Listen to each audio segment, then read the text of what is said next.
মুহতারাম হাজিরিন, তো এখনই আসবেন? খানা খাবে? চা খেয়ে নিয়ে আসবো। চা খাইতে আর কতক্ষণ লাগে? বসেন বসেন বসেন, বয়ান শুরু করলে তারপরে উঠেন, বসেন।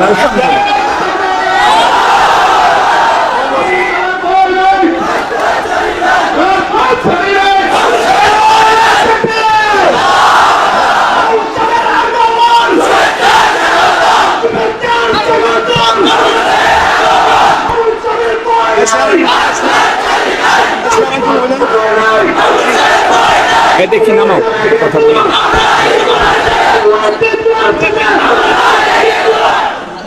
বসেন বসেন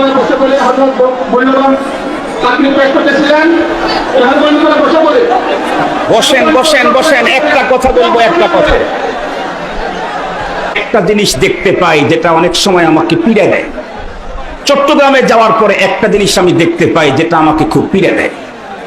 তো সালাম দেয় অশুদ্ধ সালাম। সারা বাংলাদেশের ভিতরে চট্টগ্রামে অশুদ্ধ সালামের সরাসরি সবচেয়ে বেশি। এই হলো একটা জিনিস।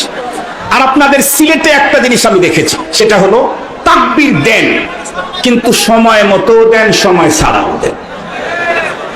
মনে করেন আমার চাইতে কোন বড় বুজুর্গ মানুষ বয়ান করতেছেন, যিনি সাহেবে দিল, সাহেবে ইলম, আর আমরা হলাম সাহেবে লিসান। আমাদের চাপাটা ভালো আছে, কণ্ঠটা ভালো, মান নাই।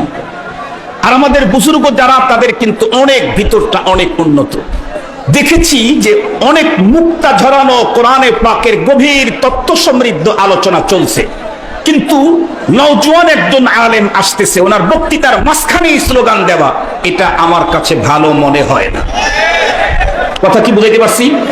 আপনাদের যাতে আজকে মন্দ কাজটা না হয়, এজন্য আমি নিজের পক্ষ থেকেই বলছি যে আপনাদের যতক্ষণ স্লোগান দেওয়া লাগে আগে দেন, তারপরে আমি কথা বলবো। মনে থাকবে তো এটা ইনশাআল্লাহ? আমরা সবাইকে স্লোগান দিয়েই বরণ করবো, বাট জায়গা মতো। মনে থাকবে তো ইনশাআল্লাহ? একজন আলিমে দ্বীনের আলোচনা চলতে থাকবে, আর তখন আরেকজনের আগমনের কারণে স্লোগান দিবেন, আলেমে দ্বীনের ওই আলোচনার চাইতে আপনার স্লোগানের দাম বেশি না। মনে থাকবে তো ইনশাআল্লাহ? মনে থাকবে তো ইনশাআল্লাহ?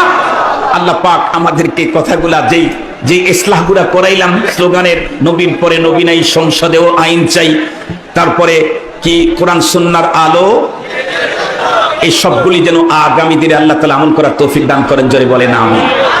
এখন আমার ভাইকে স্টেজে দিয়ে দিচ্ছি, যত খুশি কতবার দাঁড়াইতে পারেন আজকে গুনবো ইনশাআল্লাহ।